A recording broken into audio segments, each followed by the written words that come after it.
Hallo und herzlich willkommen im Light Novel Dungeon. Ich bin Stefan und heute habe ich nicht nur ein Buch, sondern gleich 3 für euch im Angebot. Alle 3 sind sogenannte Light Novellas. Dies sind Light Novels, die besonders kurz ausfallen. Sie stammen aus einer Kollaboration des japanischen Publishers Impress QuickBooks und dem Übersetzungsportal Cognac.cc. In einem Übersetzerwettbewerb wurden dann die besten 3 Übersetzungen von Light Novella ausgewählt und vom Publisher herausgebracht. Interessant hierbei ist, dass es immer Teams aus 2 Übersetzern waren, die zusammen an der Übersetzung arbeiteten. Erfahrt mehr dazu in diesen Reviews.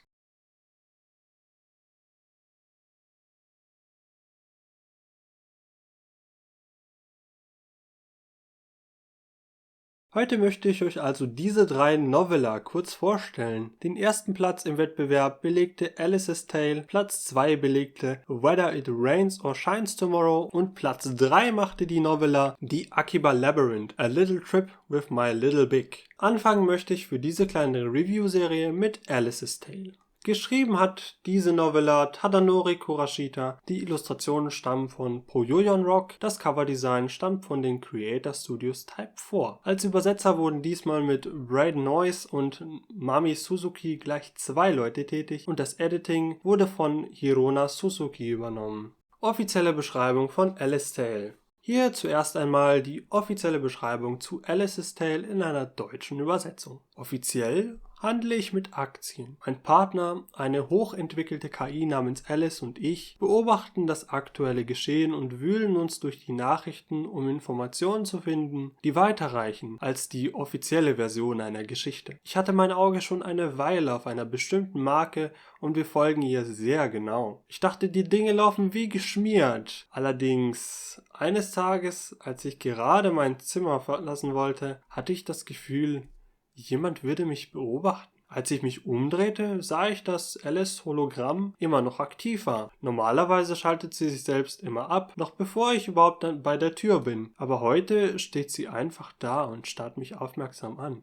Meine Meinung zu Alice's Tale. In diesem Buch erwartet uns ein klein wenig Science Fiction. Wir sehen in eine nicht allzu ferne Zukunft, in der Maschinen und künstliche Intelligenz den Menschen viel Arbeit abnehmen. Ihr wisst schon, selbstfahrende Autos, ein automatisierter Markt und so weiter. In diesem Buch, das in der ersten Person erzählt wird, folgen wir einem namenlosen Protagonisten und seiner künstlichen Intelligenz Alice. Zusammen und mit Hilfe von Alice hält unser Protagonist ein Auge auf den Aktienmarkt und versucht dabei, einen Profit für sich herauszuschlagen. Im Grunde ist das auch alles, was ich euch wirklich zur Story des Buches sagen kann, ohne wirklich etwas zu spoilern. Wir erhalten im Buch einen Einblick in das tägliche Leben des Protagonisten und erfahren, wie genau er den Markt beobachtet, um einen Profit aus den steigenden oder auch fallenden Kursen zu schlagen. Anders als in unserer Welt kann der Aktienmarkt hier nämlich sehr schnell abstürzen. Aufgrund der sehr geringen Länge werden leider viele der eigentlich interessanten Konzepte nur kurz umrissen, um einen Rahmen für die Geschichte zu haben. Wie der Markt in dieser nicht allzu fernen Zukunft funktioniert, wirft für mich schon ein paar Fragen auf und ist irgendwie auch von der Realität inspiriert. Denn schon heute entscheiden Broker mit Hilfe von KI-Analysen und Trends, was sie machen, also was sie kaufen und was sie verkaufen. Was genau würde denn passieren, wenn KI immer mehr einen Einfluss auf unser Leben nehmen würde und uns in ein Wattekissen packt? Eine Frage, die leider nicht beantwortet wird, zumindest nicht sehr ausführlich. Die Geschichte ist insgesamt eher unaufgeregt, man könnte sagen fast langweilig, wenn einem das ganze Aktienzeug nicht interessiert. An seinem Spannungshöhepunkt weiß das Buch mit einem kleinen Wink in Richtung einer bestimmten Internet-Subkultur irgendwie doch zu gefallen. Das Ende ist für meinen Geschmack allerdings etwas zu abrupt, auch wenn sich alles ein wenig in Wohlgefallen auflöst. Ein paar Seiten mehr hätten dem Buch sicher zu einem etwas runderen Gesamteindruck verholfen.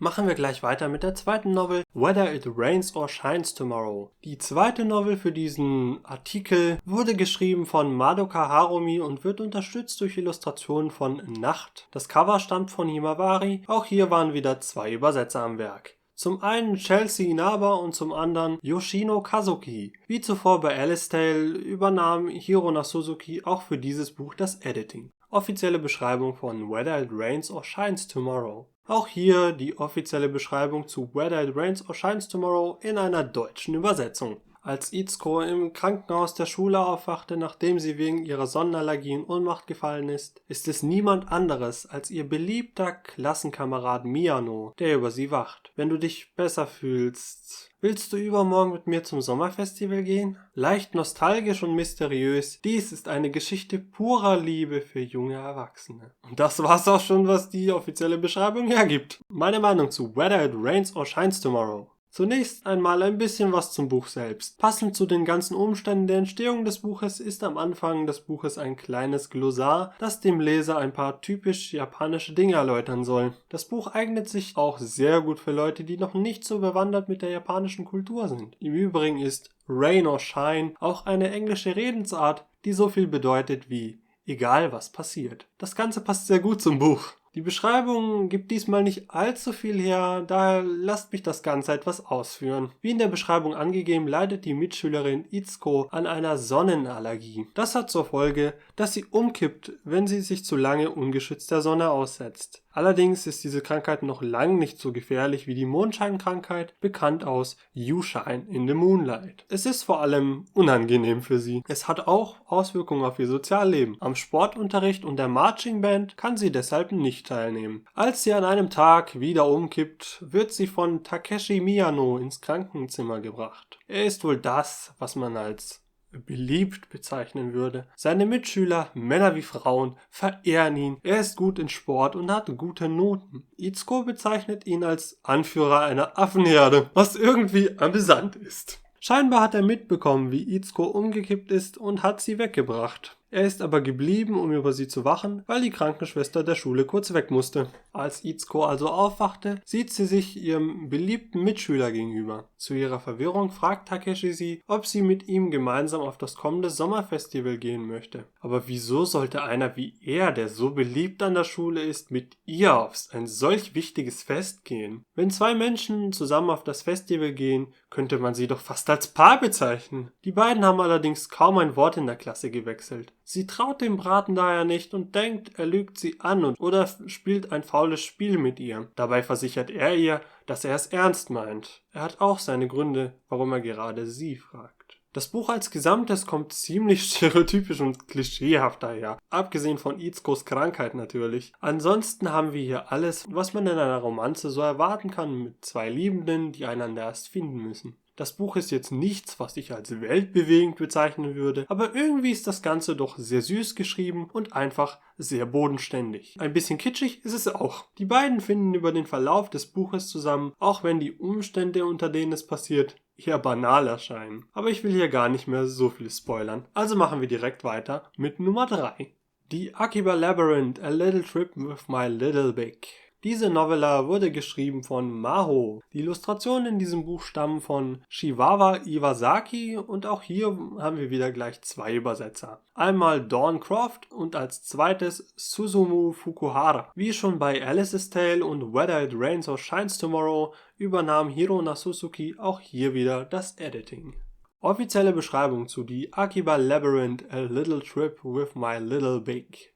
Hier die offizielle Beschreibung von Google Play in einer deutschen Übersetzung. Das Ganze klingt etwas komisch, weil es einen japanischen Wortwitz enthält. Den erkläre ich euch gleich im Anschluss. Danke an die Übersetzer, die eine Erklärung im Buch hinterlassen haben. Meine Big ist so klein. Kleine Brüste, an ihr ist einfach alles klein. Meine Little Big hält immer ihre Versprechen. Sie ist bedacht auf ihr Aussehen und immer aufmerksam gegenüber dem, was momentan angebracht ist. Meine Little Big bewahrt stets Haltung, aber hier und da bekomme ich auch ihre verletzliche Seite zu sehen. Als ein Geschenk für den Abschluss der Oberschule möchte ich meine Big gerne auf einen kleinen Wochenendtrip mitnehmen. Zu einem Ort, an dem wir fast alles finden können, was wir wollen. Zu einem Ort, an dem so viel ist, dass wir ganz und gar nichts finden können. Zu einem Ort, der uns aus dem Alltäglichen herausholt.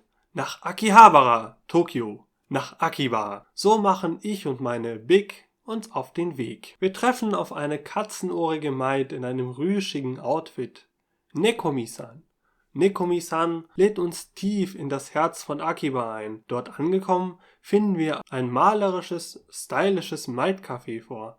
Nekomi-san lädt uns ein Spiel mit ihr zu spielen. Ich möchte, dass sie findet, wonach der Meister sucht, schnurrt sie. Da sind wir also, verloren in den wimmelnden Massen von Akiba. Wie also soll ich und Big hier überhaupt noch irgendetwas finden? Meine Meinung zu The Akiba Labyrinth, A Little Trip with My Little Big. Was für eine Beschreibung. Im Grunde erzählt diese schon fast das halbe Buch. Auf den Inhalt brauche ich hier daher gar nicht großartig einzugehen. Eine Kleinigkeit zum Verständnis möchte ich hier gerne noch anmerken. Im Buch ist vorne ein Glossar enthalten, das uns über die Bedeutung von Big und Little aufklärt. So ist Big eine Interpretation vom japanischen Suffix Senpai, also einer Person über der eigenen Jahrgangsstufe. Little ist das genaue Gegenteil davon, eine Interpretation des japanischen Suffix Kohai, also einer Person unter der eigenen Jahrgangsstufe. Die in der Beschreibung Big genannte Person ist der Senpai des Erzählers, allerdings ist sie eine kleine, zierliche Person. Daher ist sie seine kleine Senpai. Ein typisches japanisches Wortspiel also. Aber mal genug mit dem Japanischkurs. Im Kern ist dieses Buch irgendwie eine romantische Komödie. Ein Pärchen macht einen letzten Ausflug nach Tokio, bevor Senpai Big den Erzähler verlassen muss, weil sie auf die Uni geht. Er kann sie nicht begleiten, da er ein Jahr jünger ist als sie und erst noch die Highschool abschließen muss. Ein Wort der Warnung, einige der Witze gehen auf Kosten von kleinen und großen Brüsten. Ihr wisst schon, Waschbrett und so weiter. Die Vergleiche sind auch etwas plump, aber irgendwie sind der Erzähler und seine Little Big ein süßes Paar, auch wenn man aufgrund der Kürze des Buches nicht allzu viel über beide erfährt. Aber der Autor macht einen guten Job, dass beide menschlich rüberkommen. So hatte Big verständliche Zukunftsängste. Was passiert mit ihr auf der Universität ohne ihren Partner und so weiter. Auch hatte Big einen Komplex aufgrund ihrer Größe und regt sich immer darüber auf, wenn der Erzähler die größeren Brüste anderer Frauen beäugt. Insgesamt hat mir die Geschichte, die Mao mir mit der Unterstützung der beiden Übersetzer serviert, gut gefallen. Sie ist alles in allem betrachtet viel runder als Alice's Tale. Es geht insgesamt um einen jungen Mann, der noch nicht ganz weiß, was er will. Er hat Schwierigkeiten, seine Beziehung mit Big in Worte zu fassen. Ob er es am Ende schafft, müsst ihr selber herausfinden. Das Einzige, was mich störte, war eine bestimmte Schlüsselszene des Buches, die vielleicht etwas zu brutal gelöst war und irgendwie passte das für mich nicht wirklich zum Rest des Buches. Jetzt kommt ein kleiner Spoiler zum Buch, wenn ihr den nicht hören wollt, haut auf den Timestamp unten in der Beschreibung oder klickt auf die Zeit, die ich euch hier eingeblendet habe. Spoiler voraus! Das Spiel besteht daraus, das zu finden, was der jeweilige Mensch sucht. Findet man es nicht innerhalb von 2 Stunden, hat es Konsequenzen. Dies wird am Beispiel eines Mitspielers deutlich, der versagt hat. Diesem wird von Katie, der Maid, die wir am Anfang erwähnten, schlicht der Kopf abgeschlagen. Etwas zu brutal und unpassend zum süßen Rest des Buches, finde ich. Ich denke, hier hätte es etwas weniger Brutales auch getan. Aber durch die Bedrohung seines Lebens wird dem Erzähler schlussendlich klar, was er wirklich will. Vielleicht war es also doch das Richtige? Entscheidet selbst. Fazit.